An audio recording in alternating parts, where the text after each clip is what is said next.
നമസ്കാരം. ചോദ്യം ഉത്തരത്തിലേക്ക് സ്വാഗതം. CPIM-ന്റെ സംസ്ഥാന സെക്രട്ടറി ശ്രീ MV ഗോവിന്ദൻ മാസ്റ്ററാണ് ഇന്ന്. സ്വാഗതം. നമസ്കാരം. ഈ തെരഞ്ഞെടുപ്പിന്റെ പ്രചരണ തുടക്കത്തിൽ 20 സീറ്റും നേടും എന്നാണ് അങ്ങ് പറഞ്ഞത്. ഇപ്പോൾ ഈ പ്രചാരണം കഴിയുമ്പോൾ അതേ ആത്മവിശ്വാസം ഉണ്ടോ അതോ കുറഞ്ഞോ? അല്ല, 20 സീറ്റ് നേടുക എന്നുള്ളത് തന്നെയാണ് അടുത്ത വർഷം ഏകദേശം ഉദ്ദേശിക്കുന്നത്. തിരഞ്ഞെടുപ്പ് കഴിഞ്ഞ് 26-ാം തീയതി ബാക്കി പറയാം. ആരാണ് മുഖ്യ ശത്രു? നരേന്ദ്രമോദിയാണോ രാഹുൽ ഗാന്ധിയാണോ മുഖ്യ ശത്രു? മുഖ്യ ശത്രു ഞങ്ങൾ നമ്മുടെ എല്ലാ പ്രസംഗങ്ങളിൽ ഒരു 75% BJPക്കെതിരായിട്ടാണ്. നിങ്ങളെല്ലാം കൂടി ചേർന്ന് ഈ മാധ്യമങ്ങൾ BJPക്കെതിരായിട്ടുള്ള വിമർശനമല്ല, രാഹുൽ ഗാന്ധിക്കെതിരായിട്ടുള്ള വിമർശനമാണ് CPM മുന്നിൽ വെക്കുന്നത് എന്ന് പറയുന്നത് തെറ്റായ ഒരു പ്രചാരവേദിയാണ്. അത് സ്വാഭാവികമല്ലേ? കാരണം 28 പാർട്ടികളുടെ മുന്നണിയുടെ ലീഡറല്ലേ രാഹുൽ ഗാന്ധി. CPIM ആ കോയലേഷന്റെ ഭാഗമാണ്. ആണ്. പക്ഷേ ഞങ്ങളിപ്പോൾ അതിൽ ഒരു കാര്യം കാണുന്നുള്ളൂ. ഇവിടെ ഒരു ഹിന്ദു രാഷ്ട്രം വേണം എന്നാണ് BJP ഇപ്പോൾ അതിൻ്റെ ഏറ്റവും അവസാനത്തെ വക്താവെന്ന് മാത്രമേ ഉള്ളൂ.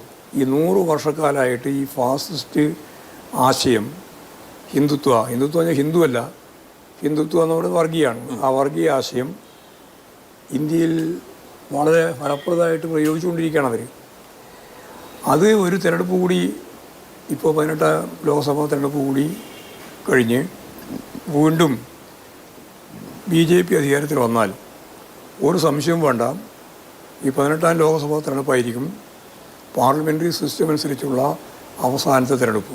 രാഹുൽ ഗാന്ധി വയനാട്ടിൽ വന്നതിന് ശേഷം നടത്തിയിട്ടുള്ള ആദ്യത്തെ പ്രസംഗത്തിൽ ഊന്നി പറഞ്ഞൊരു കാര്യം, എൻ്റെതൊരു പ്രത്യയശാസ്ത്രപരമായ പോരാട്ടമാണ്, ഞാൻ RSSന്റെ ഐഡിയോളജിക്കെതിരെയാണ് പോരാടുന്നത് എന്നാണ്. അന്ന് ഇടതുപക്ഷത്തെ വിമർശിച്ചിട്ടില്ല. ഇന്ന് രാഹുൽ ഗാന്ധിയുടെ പഴയ പേര് ഓർമ്മിപ്പിക്കുകയാണ് കേരളത്തിലെ CPM. ഈ രാഹുൽ ഗാന്ധിക്ക് ഐഡിയോളജി ഇല്ല. എന്താണ് ഐഡിയോളജി? രാഹുൽ ഗാന്ധി RSS വിരുദ്ധനല്ലേ? എന്ത് വിരുദ്ധത? എങ്ങനെ പറയുന്നതുകൊണ്ടാണ് വിരുദ്ധതയാകുന്നത്? അതിനടിസ്ഥാനപരമായി ഞാൻ ഒരു കാര്യം പറയാം. ഹിന്ദു രാഷ്ട്രം നൽകിയില്ല എന്ന് പറഞ്ഞതിൻ്റെ ഭാഗമായി ആദ്യത്തെ ഇന്ത്യയിലെ രക്തസാക്ഷിയാരാണ്? മഹാത്മാഗാന്ധിയാണ്. പ്രത്യയശാസ്ത്രപരമാണ് ഞാൻ പറയുന്നത് എങ്കിൽ എന്ന് പറഞ്ഞാൽ ഞാനല്ല രാഹുൽ ഗാന്ധി പറയുന്നതെങ്കിൽ, മഹാത്മാഗാന്ധിയെ കൊല്ലാനിടയാക്കിയ ഹിന്ദുത്വ രാഷ്ട്രം അനുവദിക്കില്ല എന്ന നിലപാടിൻ്റെ ഭാഗമായിട്ട് അതിശക്തിയായ ഒരു പ്രചരണം, ഒരു ആക്രമണം ഗാന്ധിക്കെതിരായിട്ട് അന്ന് തന്നെ പ്ലാൻ ചെയ്ത് കൊന്നതല്ലേ. അതിപ്പോൾ അത് അങ്ങനെ കൊന്നതല്ല എന്ന് വരുത്താനാണ് ഗുജറാത്തിൽ ഉൾപ്പെടെ പാഠപുസ്തകത്തിലൊക്കെ മാറ്റം. ആയിക്കോട്ടെ, ഗാന്ധിയെ കൊന്നത് RSS ആണ് എന്ന് പറഞ്ഞതിന്റെ പേരിൽ കേസ് നേരിട്ട ഇന്ത്യയിലെ ഒരേ ഒരു രാഷ്ട്രീയക്കാരൻ രാഹുൽ ഗാന്ധിയാണ്. അത് സാങ്കേതികത്വം മാത്രമാണ്. കാരണം എന്താ പറയുക, സാങ്കേതികത്വമാണ്. അത് അങ്ങനെ പറഞ്ഞിട്ട് കാര്യമില്ലാതെ ഞാൻ പറയാൻ പോകുന്നത്. ഇനി പറയാൻ പോകുന്ന പോയിന്റ് പൂർത്തിയായാലേ അത് കേൾക്കാവുള്ളൂ. ഒരു മതരാഷ്ട്രമാക്കാനുള്ള ഏറ്റവും പ്രധാനപ്പെട്ട ഒരു കാൽവെപ്പാണല്ലോ പൗരത്വ ഭേദഗതി നിയമം. മതമടിസ്ഥാനപ്പെടുത്തിയുള്ള പൗരത്വ പ്രശ്നം, അത് ഹിന്ദുത്വ അജണ്ടയിലേക്കുള്ള കാൽവെപ്പാണ്. അത് മതരാഷ്ട്രത്തിൻ്റെ ഭാഗമാണ്. ഞാൻ പ്രത്യയശാസ്ത്രമാണ് കൈകാര്യം ചെയ്യാൻ പോകുന്നത് എന്ന് പറഞ്ഞാൽ, അല്ലെങ്കിൽ എൻ്റെ പേരിൽ കേസുണ്ടായിട്ടുണ്ട് എന്ന് പറഞ്ഞാൽ, അതിനെയും ഇതിനെയും കൂടി കൂട്ടിയിണക്കി ഒരു മതരാഷ്ട്രമാക്കാനുള്ള BJPയുടെ ഏറ്റവും ഫലപ്രദമായ നിയമപരമായ ഇടപെടലായ പൗരത്വ ഭേദഗതി നിയമത്തോട് 18-ാം ലോക്സഭാ തിരഞ്ഞെടുപ്പിലെ ഏറ്റവും കേന്ദ്രമായ, ഏറ്റവും രാഷ്ട്രീയ കേന്ദ്രം ആ പോയിന്റാണ്. ആ പോയിന്റിൽ എന്തേ പ്രതികരിക്കാതെ? അതാ പ്രശ്നം. പിന്നെ വെറുതെ വാചകടിച്ചിട്ട് എന്താ കാര്യം? നരേന്ദ്രമോദി സർക്കാരിന്റെ ഈ പറഞ്ഞ ഡിവിസീവ് ആയിട്ടുള്ള എല്ലാ നിയമനിർമ്മാണങ്ങളും റദ്ദാക്കും എന്ന് പ്രഖ്യാപിച്ച പാർട്ടിയെ സംബന്ധിച്ച് CAA എന്ന് പ്രത്യേകം പറഞ്ഞില്ല എന്നൊരു ചാർജിന് അർത്ഥമുണ്ടോ? വെറുതെ പറയുന്നതാണ്. കാരണം ഇന്ത്യ ഇന്നേവരെ ചരിത്രത്തിൽ ഇന്നേവരെ ഇല്ലാത്ത രീതിയിൽ മതരാഷ്ട്രമാക്കാൻ കൊണ്ടുവന്ന ഒരു നിയമം യഥാർത്ഥത്തിൽ ഫോക്കൽ പോയിന്റ് ആയിട്ട് വരേണ്ടത് അതല്ലേ? ആ നിയമത്തെ രാഹുൽ ഗാന്ധിയും പ്രിയങ്ക ഗാന്ധിയും ഒക്കെ കേരളത്തിൽ ഈ കഴിഞ്ഞ ദിവസങ്ങളിൽ പോലും കേരളത്തിൽ പറയുന്ന ഐക്യറിയാതെ കേരളത്തിൽ വന്ന് പറയാണ്ടിരിക്കാൻ പറ്റുമോ? കേരളം കടന്ന അപ്പുറവുമില്ല, കർണാടകത്തിലുമില്ല, തമിഴ്നാട്ടിലുമില്ല. മൃദു ഹിന്ദുത്വ നിലപാട് സ്വീകരിക്കുന്നതിൻ്റെ ഭാഗമായിട്ടാണ് പൗരത്വ ഭേദഗതി നിയമത്തെ അവർക്ക് പ്രകടന പത്രികയിൽ പറയാനോ. അഖിലേന്ത്യാ പ്രസിഡന്റിനോട് ചോദിച്ചപ്പോൾ ഞാൻ ഇന്ന് രാത്രി കടന്നുറങ്ങിയിട്ട് രാവിലെ പറയാമെന്ന് പറഞ്ഞിട്ട് ഇപ്പോൾ 1 മാസമായി. ഇന്നലെ ഇപ്പോൾ നോക്കൂ, ബംഗാളിൽ ബിമൻ ബോസും അധിർ രഞ്ജൻ ചൗധരിയും ഒരുമിച്ച് വാർത്താ സമ്മേളനം നടത്തുന്ന ഫോട്ടോ ഞങ്ങൾക്ക് അതിനൊന്നും എതിർപ്പില്ലെന്നും, ഞങ്ങൾക്ക് അതിനൊന്നും യാതൊരു എതിർപ്പില്ല. ഞങ്ങളിവിടെ BJP-ആയിട്ട് അതിശക്തിയായിട്ടുള്ള എതിർപ്പ് രേഖപ്പെടുത്തുന്നത് ഒരു ഹിന്ദുത്വ രാഷ്ട്രത്തിലേക്ക് പോകാനുള്ള എല്ലാ ശ്രമങ്ങളും അവർ നടത്തിക്കൊണ്ടിരിക്കുകയാണ്. ഈ പറയുന്ന ഇന്ത്യ മുന്നണിയുടെ ഭാഗമായിട്ട് ഞങ്ങൾ ഐക്യപ്പെടുന്നതിന് BJP-യെ താഴെ ഇറക്കാനാണ്. അതിലൊറ്റ കാര്യമേ ഉള്ളൂ, ഓരോ സംസ്ഥാനത്തെ ഒരു യൂണിറ്റായി എടുക്കുക, ആ യൂണിറ്റായി എടുത്തു. ഞാൻ പറഞ്ഞു ഇതും കൂടി കേൾക്കട്ടെ. ഒരു യൂണിറ്റായി എടുക്കുക. എന്നിട്ട് ആ യൂണിറ്റായി എടുത്താൽ അവിടെ BJP വിരുദ്ധ വോട്ട് ഫലപ്രദമായിട്ട് ഏകോപിപ്പിക്കുക. അല്ല, ഈ കോൺഗ്രസിനെ കുറിച്ച് കേരള ഘടകത്തിനുള്ള അഭിപ്രായം CPM-ന്റെ മറ്റ് സംസ്ഥാന ഘടകങ്ങൾക്കില്ലല്ലോ. ബീഹാറിൽ CPIM-ല് 3, CPM-ഉം CPI ഓരോന്ന്. ഇപ്പൊ നോക്കൂ, ഇവിടെ തമിഴ്നാട്ടിൽ 2 വീതം CPM-ഉം CPI മത്സരിക്കുന്നു, കോൺഗ്രസ് മത്സരിക്കുന്നു. കോൺഗ്രസ് സജീവമായിട്ടുള്ള എല്ലാ സ്ഥലത്തും മൃദുഹിന്ദുത്വ നിലപാടാണെന്നാണ് ഈ ഒറ്റ പോയിന്റ് കൊണ്ട് ഞാൻ പറയുന്നത്. അത് കേരള ഘടകത്തിന് മാത്രം നിലപാട് അല്ലല്ല, ഞങ്ങളുടെ എല്ലാവരുടെ നിലപാടാണ്. കേരളത്തിലെ അല്ല, ഇന്ത്യയിലെ തന്നെ എല്ലാ പാർട്ടിയുടെയും ഒരേ നിലപാടാണ്. കോൺഗ്രസ് മൃദു ഹിന്ദുത്വവാദികളാണെന്ന് കേന്ദ്ര കമ്മിറ്റിക്കുണ്ട്, PBക്കുണ്ട്. അങ്ങനെയുള്ള മൃദു ഹിന്ദുത്വവാദികളുമായിട്ട് എങ്ങനെയാണ് കേരളം ഒഴികെ വർഗീയതയെ പ്രതിരോധിക്കാൻ അതങ്ങനെയൊക്കെ പ്രതിരോധിക്കാം. അത് വളരെ വ്യക്തമല്ലേ. അതായത് തീവ്ര ഹിന്ദുത്വത്തെ പ്രതിരോധിക്കാൻ മൃദു ഹിന്ദുത്വത്തെ കൂടി ഉപയോഗിക്കുക, അത്രയേ ഉള്ളൂ. ഇപ്പൊ CAA ആണ് ഫോക്കൽ പോയിന്റ് എന്ന് പറഞ്ഞല്ലോ. കേരളത്തിൽ CAA വളരെ വ്യാപകമായി CAA വിരുദ്ധ റാലികൾ തുടങ്ങിയവയാണ് മുഖ്യമായി ഇടതുപക്ഷം സംഘടിപ്പിക്കുന്നത്. അപ്പോൾ മുസ്ലിം ലീഗ് പോലും അങ്ങനെ ഒരു നിലപാട് എടുക്കുന്നില്ല എന്ന് മാത്രമല്ല, അത് BJP എറിഞ്ഞ ചൂണ്ടയിൽ കൊത്തലാണെന്ന നിലപാടാണ് അവർക്ക്. മുസ്ലിം ന്യൂനപക്ഷങ്ങൾക്ക് ഒരു അരക്ഷിതാവസ്ഥ ഉണ്ടാക്കിയിട്ട് വോട്ട് പിടിക്കുക എന്നുള്ള തന്ത്രത്തിലാണോ ഇടതുപക്ഷം? ഞങ്ങൾക്ക് അങ്ങനെ തന്ത്രം നോക്കേണ്ട ഒരു കാര്യമില്ല. ഞങ്ങൾ ഈ ഇന്ത്യൻ ദേശീയ രാഷ്ട്രീയം കൈകാര്യം ചെയ്യുന്നത് വളരെ വ്യക്തതയോടുകൂടിയാണ്. അതിൻ്റെ സാമ്പത്തിക നിലപാട്, കോൺഗ്രസിൻ്റെ സാമ്പത്തിക നിലപാടിനെ അതിശക്തിയായിട്ട് എതിർത്ത പാർട്ടി ഞങ്ങൾ, അന്നും അതെ ഇന്നും അതെ. BJPയുടെ നിലപാട് യഥാർത്ഥത്തിൽ ഇന്ത്യയിലെ ഏറ്റവും വലിയ മുതലാളിമാരാക്കി അദാനിയെയും അംബാനിയെയും രൂപപ്പെടുത്തുന്നതിന് വേണ്ടിയുള്ള പ്രവർത്തനമാണ് BJP ഇപ്പോൾ നടത്തിക്കൊണ്ടിരിക്കുന്നത്. മുമ്പ് കോൺഗ്രസ് ആയിരുന്നു നടത്തിക്കൊണ്ടിരുന്നത്.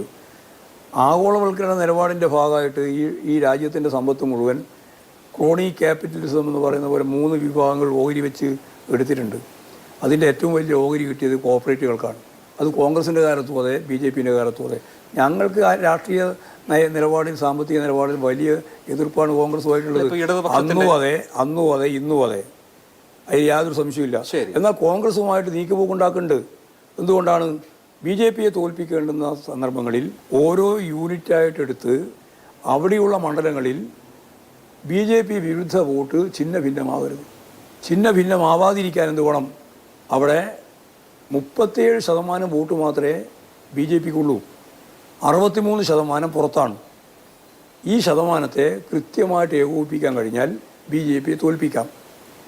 രാഷ്ട്രീയമോ സംഘടനാപരമോ അല്ലെങ്കിൽ അർത്ഥശാസ്ത്രപരമായിട്ടോ അല്ലെങ്കിൽ സാമ്പത്തികപരമായിട്ടോ ഉള്ള ഐക്യത്തിൻ്റെ ഭാഗമായിട്ടാണ് കോൺഗ്രസുമായിട്ടുള്ള ഐക്യം എന്നാണോ നിങ്ങൾ ധരിക്കുന്നത്? അല്ല, ഇപ്പോൾ ഇതാ ഈ ഒറ്റ പ്രശ്നം. കഴിഞ്ഞ ലോക്സഭാ തെരഞ്ഞെടുപ്പിൽ സംഭവിച്ചൊരു കാര്യം, വലിയ തോതിൽ ന്യൂനപക്ഷ വോട്ട് ഏകീകരണം UDFന് അനുകൂലമായിട്ടുണ്ടായി. ബ്ലോക്കായിട്ട് ന്യൂനപക്ഷങ്ങൾ UDFന് വോട്ട് ചെയ്തു. അതിന് പല കാരണങ്ങളുണ്ടായിരുന്നു. അപ്പോൾ അതിന് മറികടക്കാൻ വേണ്ടിയിട്ട് ഇത്തവണ വലിയ നിലയിൽ ഈ ന്യൂനപക്ഷ വോട്ട് ഏകീകരണം എന്ന ലക്ഷ്യം വെച്ചിട്ടുള്ള ക്യാമ്പയിനാണോ സമ്പൂർണ്ണമായി ഇടതുപക്ഷം നടത്തുന്നത്? ഞാനൊരു കാര്യം പറയാം. 2019 തെരഞ്ഞെടുപ്പിൽ ഞങ്ങൾ ഉയർത്തിയ ക്യാമ്പയിൻ മോഡി വിരുദ്ധ ക്യാമ്പയിൻ തന്നെയാണ്.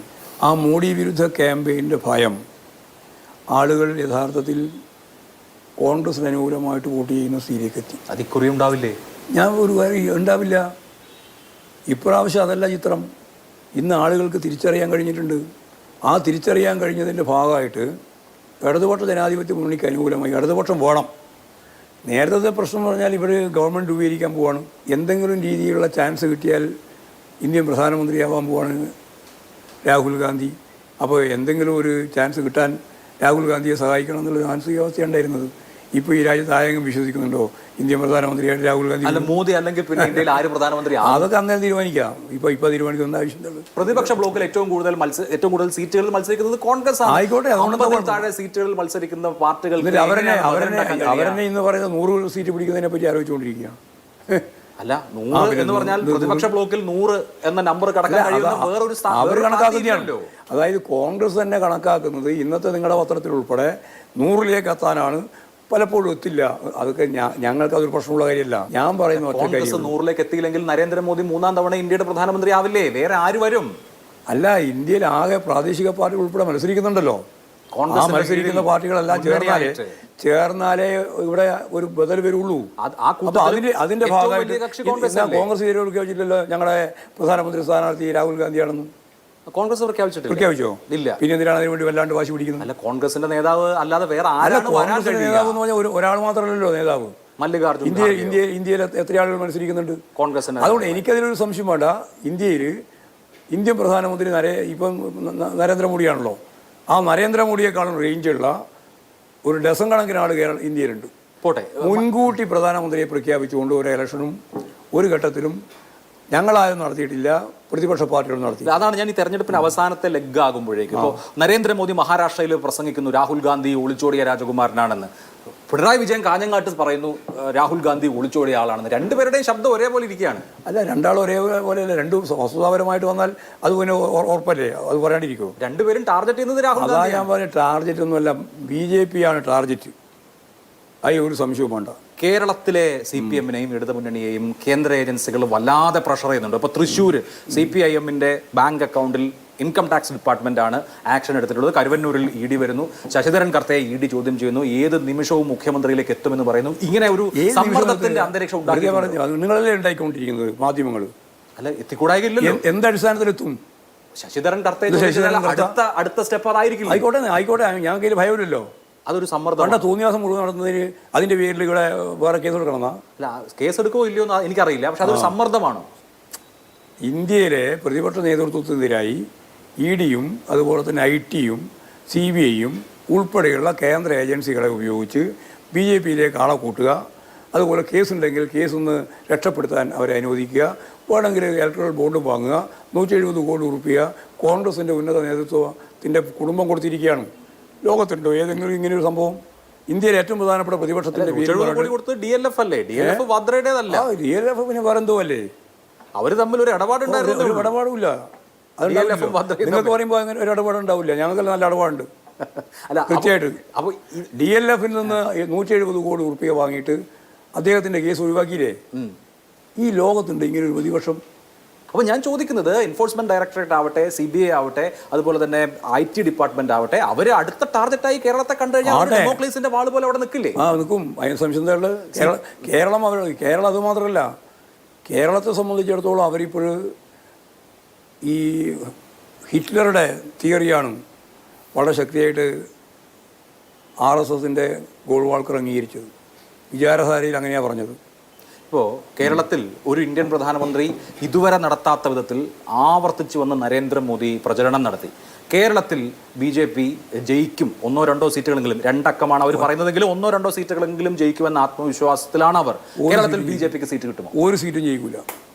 അവർ 2ാം സ്ഥാനത്ത് വരുന്ന സീറ്റുകളുണ്ട്. 2ാം സ്ഥാനത്ത് വരുന്ന സീറ്റിന് കുറവാണ്. ഇപ്പോൾ തിരുവനന്തപുരവും തൃശ്ശൂരും ഒന്നും സാധ്യതയില്ല. ഇൻ കേസ് BJP ജയിക്കുന്ന ഒരു സാഹചര്യം വന്നാൽ അത് ഒഴിവാക്കാൻ വേണമെങ്കിൽ ക്രോസ് വോട്ട് ചെയ്യാൻ തയ്യാറാണ്? ഒരു ക്രോസ് വോട്ടും ചെയ്യേണ്ട കാര്യമില്ല. ഇവിടെ BJP ജയിക്കില്ല. തിരുവനന്തപുരത്ത് സ്ഥിരമായി ഇടതുമുന്നണി 3ാം സ്ഥാനത്താണ്. ഇപ്രാവശ്യം 1ാം സ്ഥാനത്തായിരിക്കും.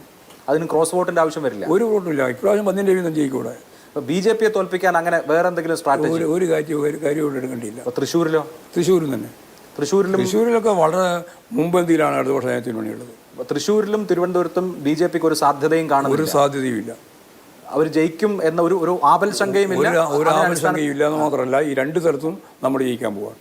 ശശി തരൂർ പിന്നോട്ടേക്ക് പോയി. ശശി തരൂർ പിന്നോട്ടേക്ക് പോയാൽ രാജീവ് ചന്ദ്രശേഖരന് സാധ്യത ഉണ്ടാവില്ല. ഇല്ല, ഇടതുപക്ഷ ജനത്തിന് വിളിക്കാൻ സാധ്യത. എന്തടിസ്ഥാനത്തിലാണ് ഇവർക്കെല്ലാം സാധ്യത ഉണ്ടാവേണ്ടത്? 7 മണ്ഡലമുണ്ട് ഇവിടെ. ഈ 7 മണ്ഡലത്തിലും എല്ലാ മണ്ഡലത്തിലും മുൻകൈയുണ്ട് ഇടതുപക്ഷ ജനത്തിന് വിളിക്കും. അപ്പോൾ ആ നിലയ്ക്ക് നോക്കുകയാണെങ്കിൽ ഇപ്പോൾ കേരളത്തിലെ ഭരണം കൂടി വിലയിരുത്തുന്ന തെരഞ്ഞെടുപ്പായിരിക്കുമല്ലോ. അപ്പോൾ സ്വാഭാവികമായും ഒരു ഇലക്ഷനിൽ ഭരണവിരുദ്ധ വികാരം ഉണ്ടാവാം. ആ ഭരണവിരുദ്ധ വികാരം ഉണ്ടായിട്ടും ഇടതുമുന്നണിക്ക് മേൽക്കൈ ഉണ്ടെന്നാണോ പറയുന്നത്? ഉറപ്പ്, ഒരു സംശയമില്ല. അങ്ങനെ ഭരണവിരുദ്ധ വികാരമൊന്നും ഇവിടെ ഇല്ല. കാര്യമായിട്ട് ചില പ്രശ്നങ്ങളൊക്കെ ഉണ്ട്, അതൊക്കെ ഞങ്ങൾ പരിഹരിച്ചിട്ടുണ്ട്. ഭരണത്തിന്റെ വിലയിരുത്തലാകുമോ ലോക്സഭാ തെരഞ്ഞെടുപ്പ്? ആയിക്കോട്ടെ, അതുകൊണ്ടത്തെ കാര്യം അല്ല. അപ്പോൾ സാധാരണ ജനം വോട്ട് ചെയ്യാൻ പോകുമ്പോൾ പെൻഷൻ കിട്ടാത്തത്, സപ്ലൈകോയിൽ സാധനം കിട്ടാത്തത്, ഇതൊക്കെ പ്രശ്നമാവില്ല. അതൊക്കെ അവർക്കറിയാം. പെൻഷൻ ജനങ്ങൾക്കറിയാം. ഗവൺമെൻറ്റിൻ്റെ കയ്യിൽ പണം ഉണ്ടെങ്കിൽ അവർക്ക് പെൻഷനുണ്ട്. 57,000 കോടി രൂപ ഈ മാർച്ച് മാസം 31-ാം തീയതി തരാണ്ട് തന്നില്ലല്ലോ.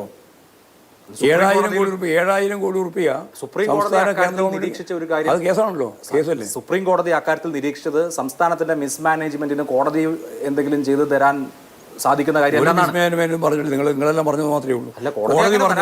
കോടതി പറഞ്ഞത് ഇത് ഭരണഘടനാപരമായ പ്രശ്നമാണ്. ഇത് ഒരു സംസ്ഥാനത്തിന്റെ മാത്രമായിട്ടില്ല, നിരവധി സംസ്ഥാനത്തിന്റെ ഭാഗമായിട്ട് വരികയാണ്. അതുകൊണ്ട് ഭരണഘടനാ ബെഞ്ച് കോട്ടെന്നാണ്. അല്ലാതെ ഈ പറയുന്ന പരാമർശമൊന്നും ഒരു രീതിയിലും ഇല്ല. വെറുതെ പറയുന്നു. പല മണ്ഡലങ്ങളിലും വളരെ മാശിയേറിയ മത്സരം നടക്കുമ്പോൾ വടകരയിൽ വലിയ വിവാദം ഉണ്ടായി. അവിടുത്തെ ഇടതു മുന്നണി സ്ഥാനാർത്ഥിക്കെതിരെ മോർഫ്ഡ് വീഡിയോ ഉണ്ടായി എന്ന് സ്ഥാനാർത്ഥി വാർത്താ സമ്മേളനം നടത്തി പറഞ്ഞു. മാഷടക്കമുള്ള ആളുകൾ പറഞ്ഞു. കഴിഞ്ഞ ദിവസം സ്ഥാനാർത്ഥി തന്നെ ഞാൻ ചിത്രമെന്നാണ് വീഡിയോ എന്ന് പറഞ്ഞിട്ടില്ല എന്ന് തിരുത്തുന്നു. വലിയ തിരിച്ചടി ഈ കാര്യത്തിൽ ഉണ്ടാവില്ലേ? ഒരു തിരിച്ചടി ജനങ്ങളെ തെറ്റിദ്ധരിപ്പിച്ചില്ലേ? ഒക്കെ ശരിയാ. സത്യം പറഞ്ഞു, അശ്ലീല വീഡിയോ, എല്ലാ അശ്ലീല വീഡിയോ ഉണ്ടാക്കിയ അവര്. അശ്ലീല വീഡിയോ ഇല്ലെന്നാണ് ശൈല ടീച്ചർ പറയുന്നത്. ടീച്ചറല്ല, ഞാനല്ലേ പറയുന്നുണ്ട്. ടീച്ചർ പറഞ്ഞില്ല.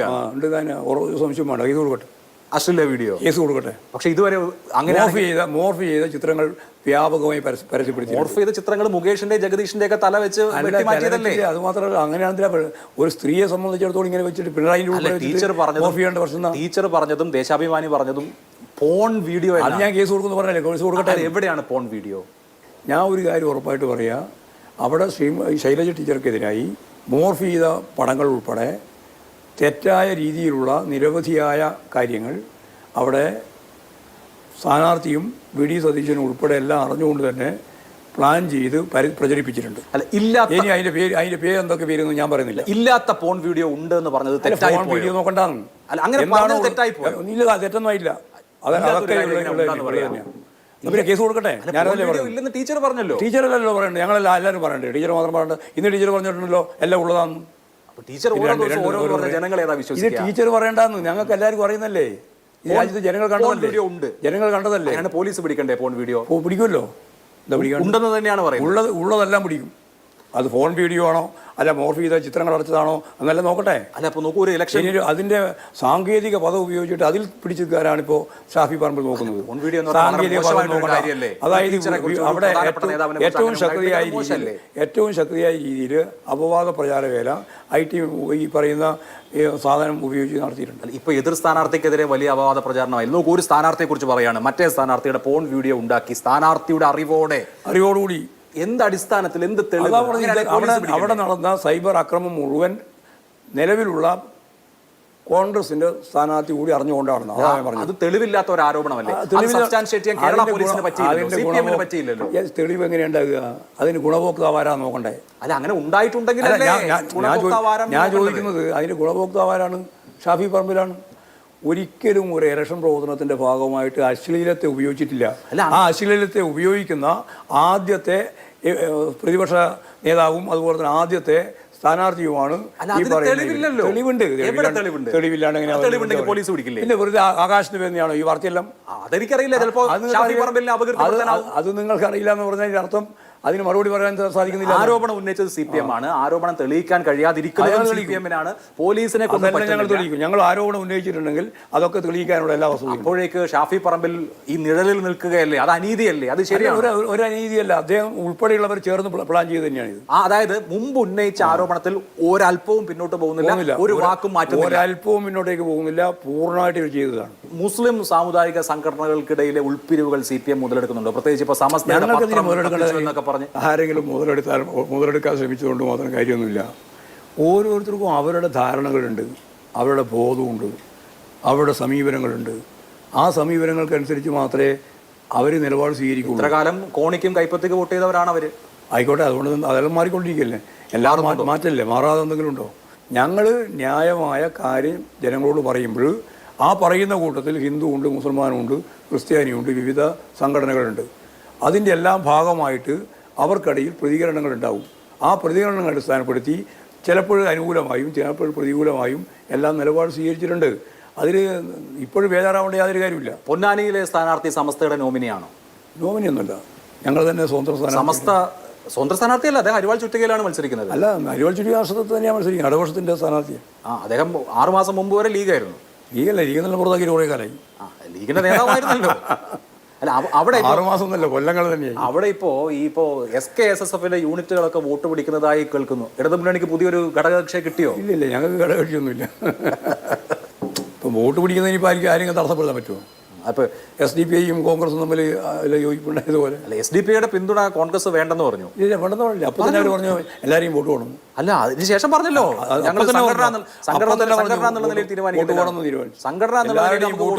എല്ലാവരുടെയും വോട്ട് പോകണമെന്നും അവർ അപ്പോൾ തന്നെ പറഞ്ഞു. സുധാകരനും പറഞ്ഞു.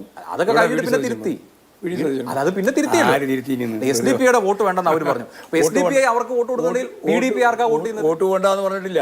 PDP ആർക്കാ വോട്ട് ചെയ്യുന്നത്? അത് PDP കാരോടില്ല. PDP ഇടത് മുന്നണിക്കാണ് വോട്ട് വേണം കൊടുക്കുന്നത്. ആ അപ്പൊ SDP UDF-ന് വോട്ട് ചെയ്യുന്നു, PDP ഇടത് മുന്നണിക്ക് ഒരുപോലെയല്ല. അത് രണ്ടും ഒന്നാണെന്ന് പറയാൻ തെറ്റിദ്ധരിപ്പിക്കണ്ട. SDP-യുടെ വോട്ട് വേണ്ടെന്ന് UDF പറഞ്ഞു, PDP-യുടെ വോട്ട് വേണ്ടെന്ന് LDF പറഞ്ഞിട്ടില്ല. SDP-യും PDP ഒരുപോലെയല്ല. എന്താ വ്യത്യാസം? എല്ലാ വ്യത്യാസമുണ്ട്. ഒന്ന് അഖിലേന്ത്യാ അടിസ്ഥാനത്തിലുള്ള വർഗീയതയുടെ ഏറ്റവും ശക്തമത്തായ ഒരു പ്രസ്ഥാനത്തിന്റെ ഭാഗമായിട്ടാണ് SDP നിലകൊള്ളുന്നത്. PDP-ക്ക് വർഗീയത എന്ത് വർഗീയത? അവർ മതനിരപേക്ഷ നിലപാട് സ്വീകരിക്കുന്നു, കൃത്യമായിട്ട് വ്യക്തമാക്കിയല്ലോ. ജയിൽവാസം കൊണ്ട് അബ്ദുൽ നാസർ മദനി മതനിരപേക്ഷനായി മാറി. രാജ്യം മാറിക്കൊണ്ടിരിക്കല്ലേ, നാട് മാറിക്കൊണ്ടിരിക്കല്ലേ, നിലപാടുകളിൽ സ്വാഭാവികമായിട്ടും മാറ്റം വരികയല്ലേ. അങ്ങനെ മാറ്റം വരാതിരിക്കാൻ സാധിക്കാത്ത സാഹചര്യമില്ലേ ഇന്ത്യയിലുള്ളത്? അത് തന്നെയാണ് SDP-യും പറയുന്നത്. പറഞ്ഞിട്ടില്ല, ഞങ്ങൾക്ക് ഇതേവരെ പറഞ്ഞിട്ടില്ല. ഹിന്ദുത്വയെ പ്രതിരോധിക്കാൻ UDF-ന് വോട്ട് ചെയ്യണമെന്നാണ് SDP-യും പറയുന്നത്. ആയിക്കോട്ടെ, ഞങ്ങൾക്ക് എന്തായാലും ഇപ്പോൾ എതിർപ്പ്. വെൽഫെയർ പാർട്ടി മുമ്പ് സഖ്യകക്ഷിയായില്ല, ധാരണയാക്കിയപ്പോൾ തന്നെ വലിയ തോതിൽ CPM വിമർശിച്ചു. വർഗീയവാദിയാണ്. അതാണ് ഞാൻ പറയുന്നത്. LDF-ന് വോട്ട് ഞങ്ങൾക്ക് വോട്ട് ചെയ്യാൻ വേണ്ടിയിട്ട് UDF-നാണെങ്കിൽ വർഗീയത. ഈ പൊളിറ്റിക്കൽ പാർട്ടീസ് ആണല്ലോ ഇതെല്ലാം, അല്ലേ? രാഷ്ട്രീയ നിലപാട് വെച്ചിട്ടല്ലേ ഒരാളെ അളക്കാൻ പറ്റുക? അങ്ങനെ പറ്റുള്ളൂ. വലിയ ഒരു പ്രതിസന്ധി കൂടി നേരിടുന്നത് ഇപ്പോൾ ഇടതു മുന്നണിയെ സംബന്ധിച്ച്, CPM-നെ സംബന്ധിച്ച് നമ്പർ വളരെ വളരെ കുറവാണ് ലോക്സഭയിൽ. അപ്പം കഴിഞ്ഞ ലോക്സഭയുടെ കണക്കെടുക്കുകയാണെങ്കിൽ 3 പേര് മാത്രമാണ് CPM-ന് ഉണ്ടായിരുന്നത്. ഇത്തവണ 2 അക്കത്തിൽ എത്തിക്കുക എന്നുള്ളത്, നേരത്തെ ചിഹ്നം നിലനിർത്തണം എന്നൊക്കെയുള്ളതായിരുന്നു വലിയ ചർച്ച. അങ്ങനെ ഒരു പ്രതിസന്ധി നേരിടുന്നുണ്ടോ? ഒരു പ്രതിസന്ധിയില്ല. 2 അക്കത്തിൽ നിന്നൊരു പ്രശ്നമുള്ള കാര്യമല്ല ഇവിടെ ഈ ഇലക്ഷനിൽ എത്തും. സംശയമില്ല. അപ്പോൾ അതിൽ കൂടുതൽ കേരളത്തിലായിരിക്കും. ആത്മവിശ്വാസത്തിൽ ഒരു കുറവുമില്ല. ഇപ്പൊ പാർട്ടി സെക്രട്ടറിയായി ശേഷം നേരിടുന്ന ആദ്യത്തെ പൊതുതെരഞ്ഞെടുപ്പാണ്. മുമ്പ് ഉപതെരഞ്ഞെടുപ്പൊക്കെ നടന്നെങ്കിലും പൊതുതെരഞ്ഞെടുപ്പ് പാർട്ടി സെക്രട്ടറി ആയതിനു ശേഷം ആദ്യമായിട്ട് നടക്കുന്നതാണ്. അതിൻ്റെതായ ടെൻഷനും അലച്ചിലും ഒക്കെ ഉണ്ടോ? അലച്ചിലുണ്ട് എന്നുള്ളത് ശരിയാണ്, പക്ഷെ ടെൻഷനൊന്നുമില്ല. സേഫാണ് അപ്പോൾ CPM? സേഫാണ്. Thank U.